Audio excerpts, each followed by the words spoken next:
I'm Helene Steene. I'm a Swedish artist who lives here in Lexington, so this is my studio. And what I thought we'll do today is to show you a little bit how I work, my techniques, and what inspires me, and ideas where they come from.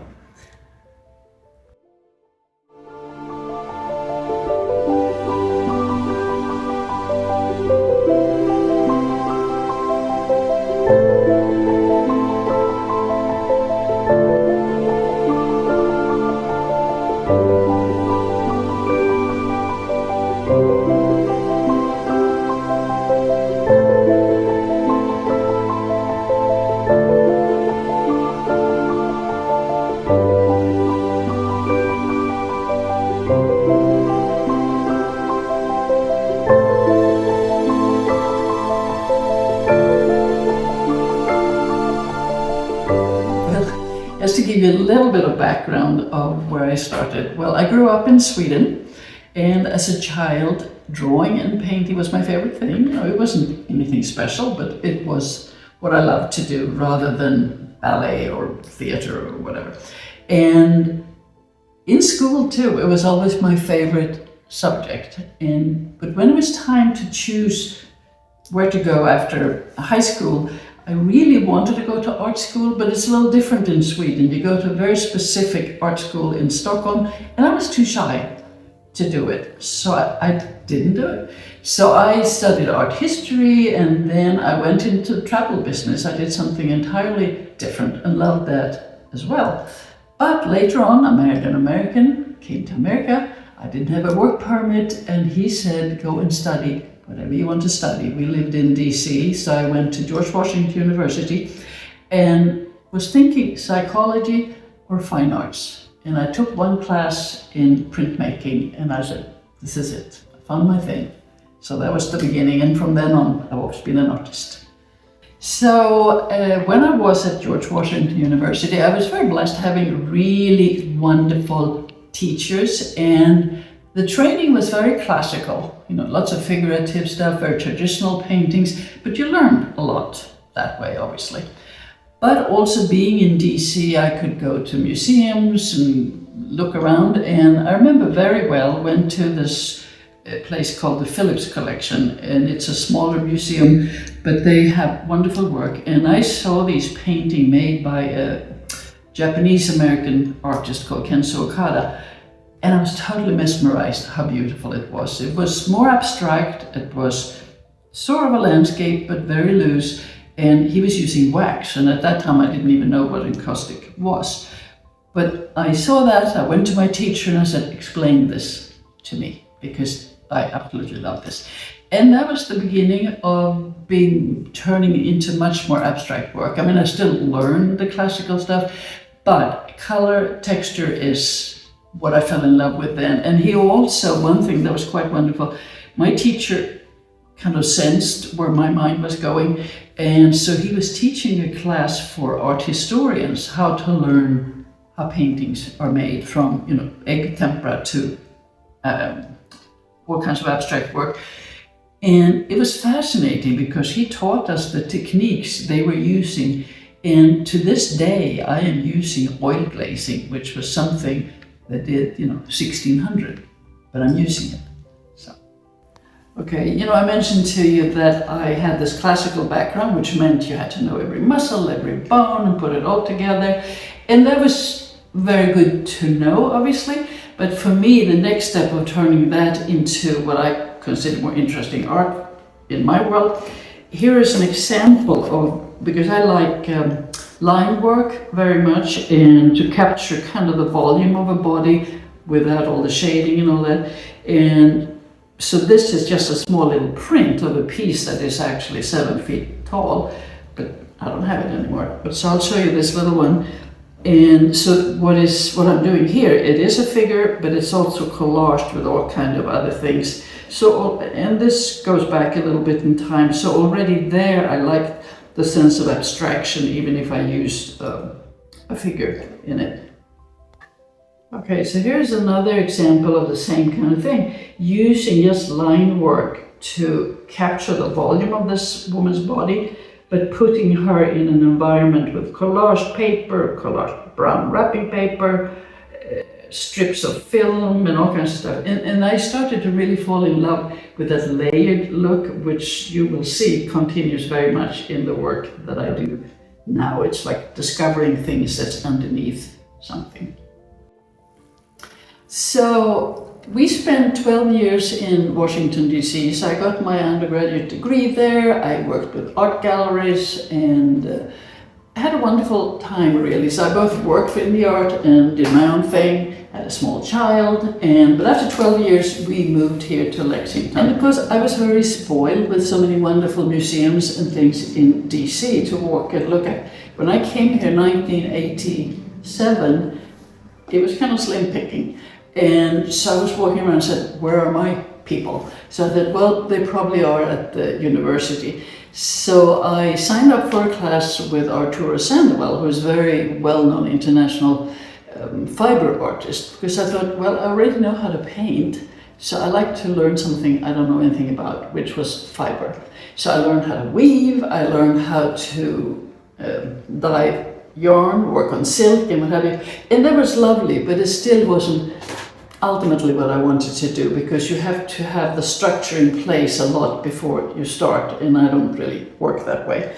But I got a feeling for using other materials. So I was incorporating, you know, these pretty little placemats that I wove into metal and paint and wood, and that allowed me to kind of stumble onto material that I hadn't used before, metal being one of them.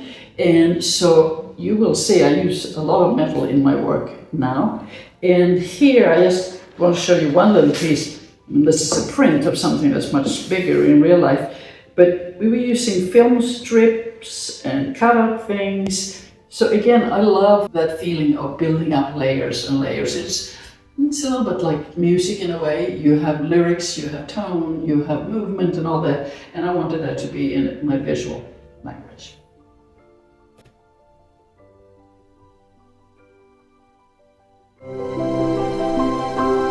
Well, from arriving here working with fiber, you know, there are many steps in the evolution of something, obviously. But one thing that really affected me was we go to a place in Greece, which is very, very beautiful. And there's a huge horizon that you cannot miss wherever you are on the island, you cannot see it. And subconsciously, it really affected me that I wanted that kind of calmness that offer, and you will see in the work I'll show you, there is a sense of a linear horizon if you want, and for me it doesn't feel quite right unless it's there. So I thought I would show you a little bit where I am now. You know, the way I work, it's a slow process with oil glazing and using dry mineral pigments, and they need to dry between each layer. So unfortunately, I cannot show you the creation of a piece just like this, but this is how it starts. I like to work on wood because there's resistance in the surface, so I can apply marble dust, I can nail metal to it, glue metal to it, and it holds. So basically, you know, starting with a plain wooden one, painted black on the back, and also painted black on the front. So the next step would be something like this. And I would use knives, and this is a mixture with marble dust and some other stuff in it, that, you know, if you did a wall, you'd go but with this, it's very much in the wrist, you know, loose, moving around. So there is a movement in this piece. And this is such a first layer, you will hardly see it, but you will sense it here and there between other layers. So a next layer might be something like this, where you have another layer where you can see some of the older stuff kind of shining through there. And now the next layer might be something where it looks like this, where I've started to use colors, and again use another layer of marble dust, and there's sand underneath here. And what happens between each layer, whether it's oil glazing or it's marble dust, I sand, because partly I like that surface looking sort of old, like a fresco feeling of it, which you can see here. So this is very much on purpose, doing the unevenness of it all, but always cleaning the edges. There's something a teacher once said to me, and it sort of stuck with me, saying, be aware of the beauty of the edges and the subtleties of the edges, the language of the edges. And to me, that is, very physical edge of the piece, but also edges that happens in between, little edge between that and the layer underneath. There is a language there, which is very much what I'm after when I work. And here's another little piece where same idea over there, but I start to add my little metal pieces. And these were just little scraps that I had. And I kind of like hardware stores, so I work there and find all kinds of interesting things I can use. So these are actually nails. But because it is wood, I can drill holes, hammer it in, and they become little dots. And then what I want to, maybe I've stopped. You will see some of the bigger pieces, and they tend to be, well, anything from 7 feet tall, but 48 by 42 is a format I like a lot. And there was one time, and I also like to make these little ones because sometimes they're studies for bigger things, but they have a life of their own too. But there was one time when I didn't have a big panel available, so I just got these little ones. And so I made this first, this little painting, using my techniques with the marble dust, the glazing and the sand and all that. And it was okay. Then I had another painting, it's a little bigger, same deal. But it wasn't enough, so I just happened to put the little one on top of the other one, and I said, okay, now we're talking. Now is there some interest? And again, it's that interest of something hidden, because under this, there's really totally finished painting underneath that you can't see, but hopefully you can sense that it's there. And then some of these pieces I have mounted under, floating under museum glass and all that. But I'm also experimenting with just having, this is a wood panel, to have that so one can just hang it that way. So they have their own life, all these pieces, but they certainly inspired some of the big ones that we can talk about. And here's just another example showing you a little bit more of the technique that I'm using. So again, it's a wood panel on top of another wood. So it's a finished painting underneath these two. And it was, to me, it's almost like a book with something hidden inside of it. And to tell you a little bit of what I use technique-wise, I obviously use my knives to apply a lot of this. The oil glazing, using very soft brushes to use with that. In this particular piece, I'm not sure I use this one, but this is a useful tool, when you want to make marks in that marble dust, because it's almost like cookie dough before it hardens, so you can manipulate and do things with it. I might press something in it, or I use little old roofing nails to create, different shapes, little rings of stuff. So anyhow, so all that happens while it's still wet. And these forms here, for instance, was just using, masking tape.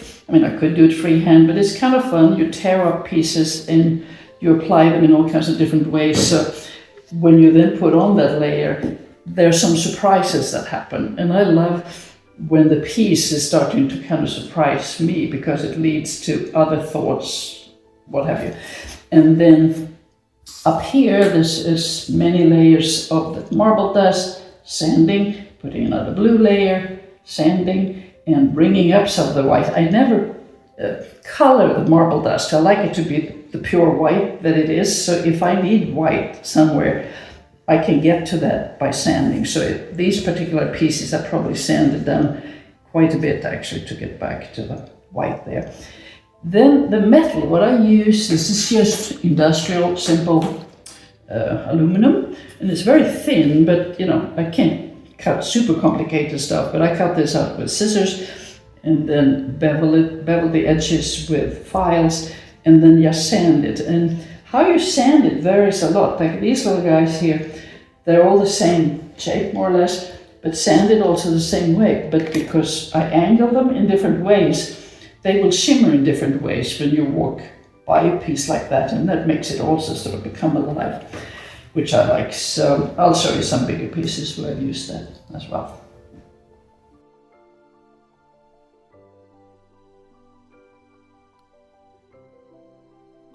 I thought I would show you some of the materials that I use. I've talked about marble dust a lot, and it's this very fine white material. And why I wanted to experiment with that was really, in Greece, I mean, now they use a lot of acrylic paint to whitewash the houses, but 40 years ago, it was a mixture of lime and marble dust that they were using to make them really brilliantly white.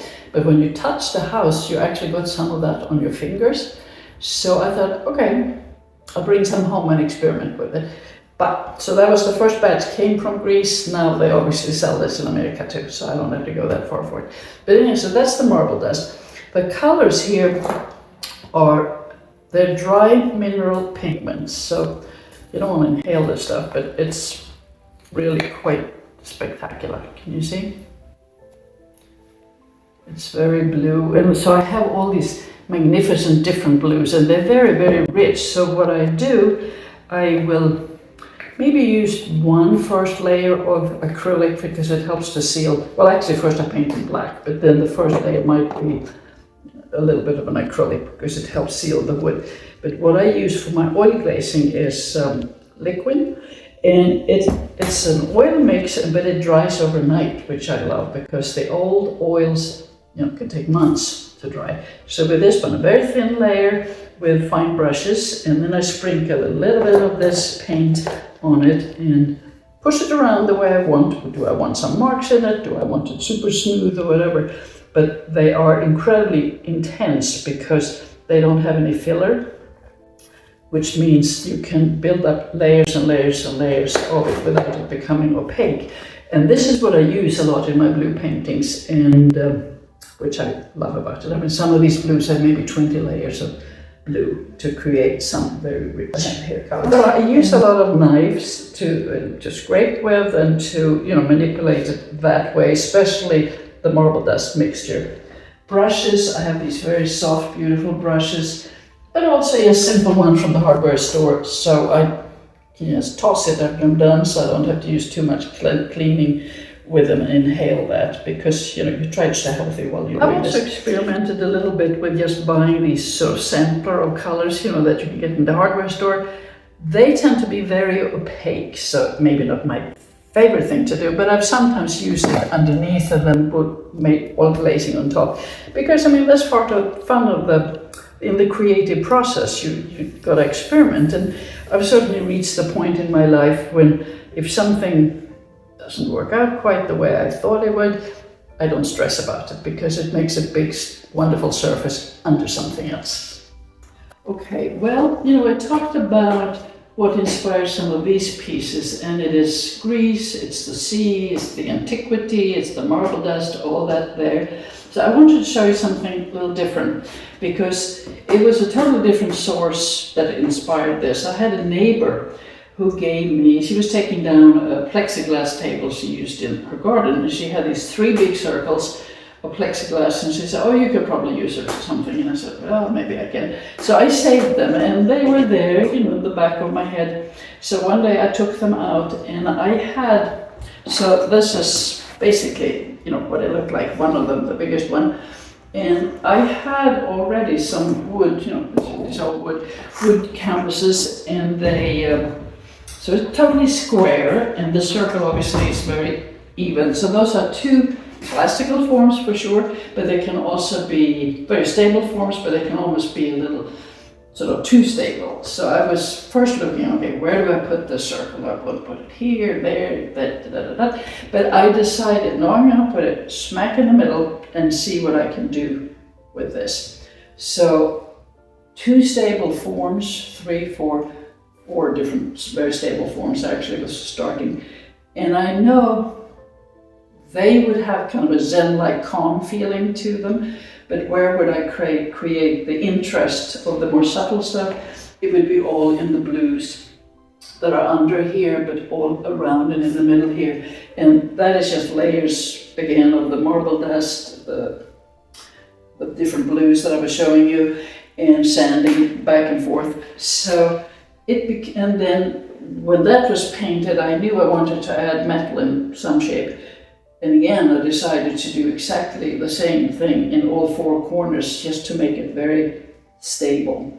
But it's kind of fascinating when people come and look at these, they stand still and kind of zen out in front of it, but they are really pulled in to look at all the little details. So I achieved what I was after what I was hoping would happen, but sometimes you don't know when you start. And here's another one, same format, same circle, same circles in the middle too. But here I was using same material, the aluminum brush, but to get a sense of eternity, and it's always there, because some people see this at the university, some people see an eye, some people look into whatever, something. And I find it fascinating to hear what people think about them. In this case, I went, I added some lines here, so it's not quite super balanced evenly. But this white circle here, what I was inspired to do there was, long time ago, I had seen in a museum in DC a very beautiful frosted glass sphere, and I remember it sort of stayed in my head.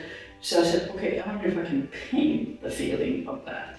So that was what I set out to do, and I think I did it. So anyhow, so I have a series of these, and these circles became so important to me because they are something about being centered, about being connected to something bigger. So that I have used actually in many circles, this scale, but also bigger, a couple of moon pieces that are very big, and one won an award actually.